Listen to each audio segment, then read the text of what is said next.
What is up? This is your LA in a minute. And if you're ever walking or driving in LA and you see these bells and wonder what they represent, well, it's the El Camino Real. Let's go ahead and find out what they mean and what they represent. In earlier Spanish colonial times, any road under the direct jurisdiction of the Spanish crown was considered to be a Camino Real.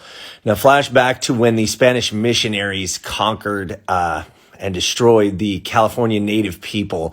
And they were said to have one road, this royal highway from Mission San Diego de Alcalá to Mission San Francisco Solano. And that is the myth of the El Camino Real. However, the reality is a lot different.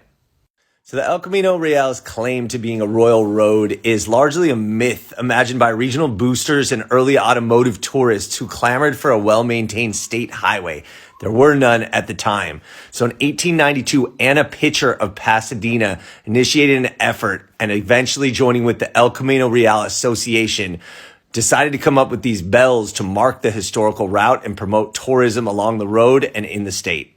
So there wasn't one road, one footpath, one route. It was a bunch of little tributaries that all kind of came together, but all that be damned when it comes to marketing and building the first superhighway. So what ended up happening in 1906, they fashioned a bell after those in the Plaza Church at Alvarez Street and hung it from a pole representing a shepherd's staff. And that would be the model for all of the landmarks on the El Camino Real moving forward. I mean, it was well-intentioned. As missions were falling into disarray, it sort of brought positive attention to those missions, despite the fact that their history is a little bit less so. Here's one of the earlier bells. Now, the road, which would eventually become Highway 101, fell short of expectations at first.